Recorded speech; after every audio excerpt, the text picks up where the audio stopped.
Yes, Kenya. Tamu sana, yes, tamu sana. Some few days ago, Joash Maangi dumped William Ruto for Raila Odinga. And then today, when he was officially being ushered in Raila's political camp, Joash Maangi gave out a speech, or rather he made some remarks that I want us to have a look in this video, after which, as usual, we are going to dissect them to see exactly what they portend for William Ruto in the Gusii Nation and also in Nyanza region as a whole. Listen into this. Pale Kisii, mimi ndio yule nilikuwa naleta tabu kidogo, na yule rafiki yangu huko Migori anaitwa Obado. Sio tulikuwa tunaleta tabu kidogo. Lakini huko Kisii mimi ni gavana wangu Ngwai. Tukakaa chini, tukajiuliza, papa ni mtu yetu hapa Nyanza. Watu wengine ukiangalia, they are organizing themselves to vote as a block to protect their own. Sasa sisi kama watu wa Nyanza, why can't we also protect our own? And our own is none other than Raila Amolo Odinga. Ama namna gani? Nimekuja kutangaza hapa kwa hadharani ya kwamba watu wa Kisii na Gusii, the larger Gusii community, sisi tumeamua this time round, hii wakati hii tunakufa kwa Raila Odinga. Yes, that's Joash Maangi speaking earlier today. And from those remarks, he's just letting Kenyans know and actually is admitting that in Nyanza region, himself, Joash Maangi, and Obado have been the problem. That's one thing Maangi is admitting. And then he's also trying to say that come next year's election, Nyanza as a whole, Gusii Nation will vote to Raila Odinga to the last person. That's what Joash Maangi is just trying to say. What does that mean politically? That's our analysis and discussion today. So if in case you've just bumped here for the very first time, kindly subscribe, give this video a like. Give it a like, please. Give it a like. Thank you. God bless you. God bless Kenya. What does that mean? The first meaning of that is that Kenya's real politics is falling into place. Kenyans vote along ethnic and regional lines. That's one thing that actually Joash Maangi is just trying to explain and to expose to Kenyans. And that's an indication that now Kenyans are waking up to the reality that there is an election to be undertaken. We have seen in past elections, Kenyans voting along ethnic lines. And in some cases, they also vote along regional lines. And 2022 will not be an exception. And I'm saying that because as I talk right now, there are some people, some Kenyans, who still believe that William Ruto will win the mountain vote. But let me state it here and let me repeat again. When Kenyan politics will get charged properly, residents of the mountain will just be reminded that they have a son. They have a kingpin who happens to be President Uhuru Muigai Kenyatta.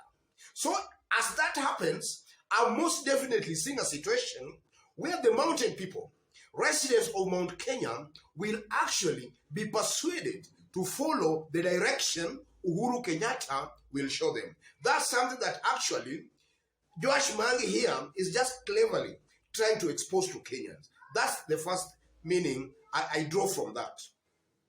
And then secondly, this admission by Joash Maangi also brings into question Uhuru and Kibaki factor in the Kisii, or rather in the Gusii politics in the past election.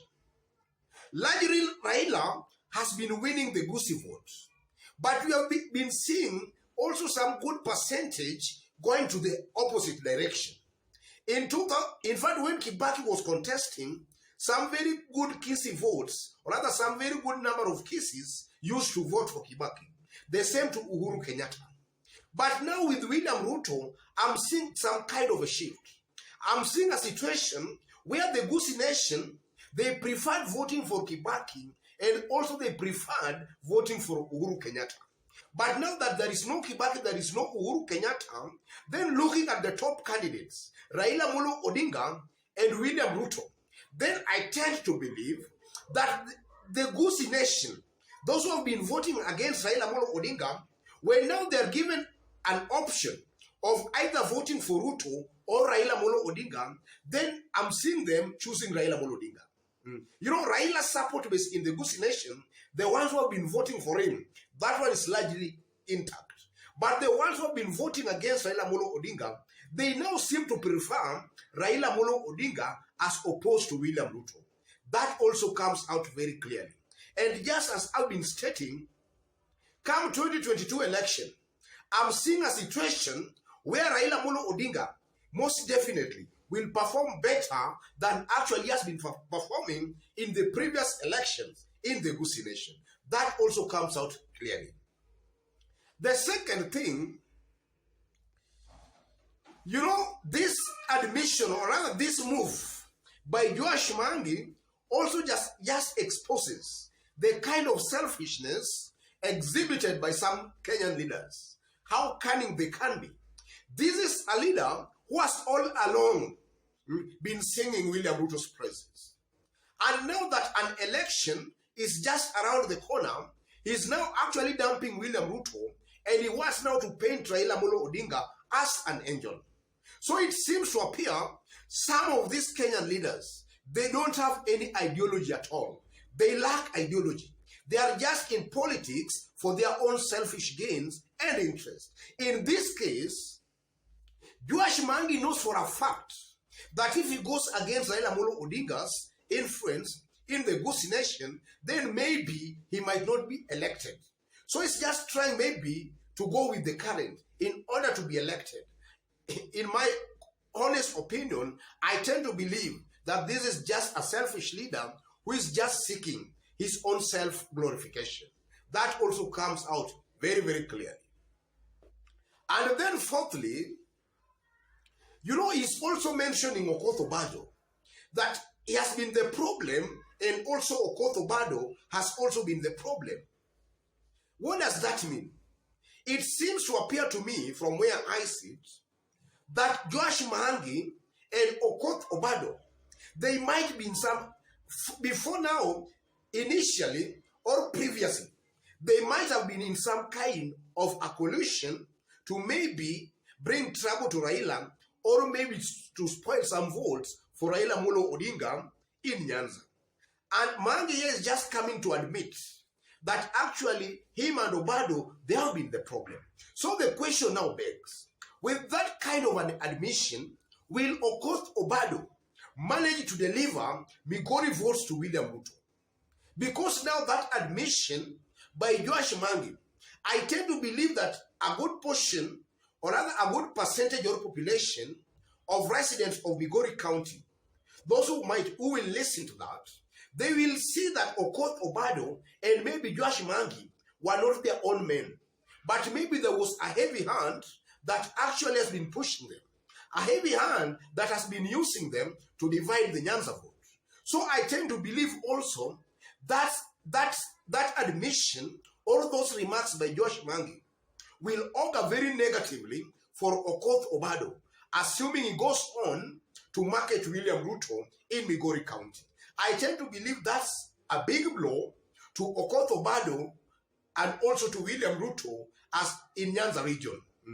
It just spoils chances for these two leaders. But nonetheless again, Okoth Obado also some days earlier also showed very clear signals and indications that maybe he might also just dump William Ruto's camp.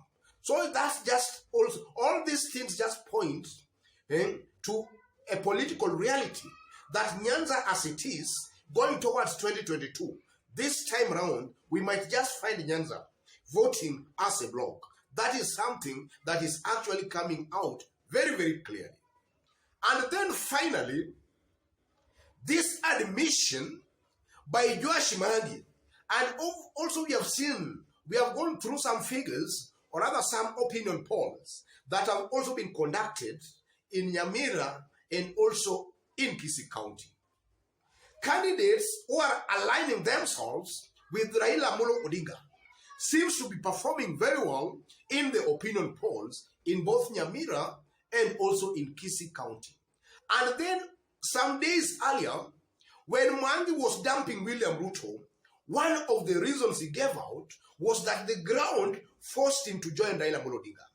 That's what Maangi said some few days ago. So that's also an indication. And this is admission of today. Those are just all indications that Raila Amolo Odinga is surely the person to beat in Gusii Nation, or rather in both Kisii and also in Nyamira County. So I might also conclude here that heading towards 2022 election, I tend to believe a good percentage, if not a near almost majority, will most definitely prefer Raila Amolo Odinga to any other presidential candidate come next year. Otherwise, ladies and gentlemen, before I conclude, just as I did indicate when we were starting, if you've just bumped here for the very first time, kindly subscribe, give this video a like. Give it a like, please. And to any other person watching us for the very first time, and you are watching us outside Kenya, drop a comment, let us know from which part of the globe you are watching us from. And then to our subscribers and fans here, I'm very much grateful and very humbled. We are almost hitting 17,000 subscribers mark. God bless you. God bless Kenya. And to any other person, that's the kind of analysis we do here. We don't beat about the bush. We hit the nail straight to the head and we call it as it is, without any fear or favor of anybody. God bless you. God bless Kenya. Tamu sana, tamu sana, tamu sana. I have some more, my ladies and gentlemen. You will excuse me for today. Thank you.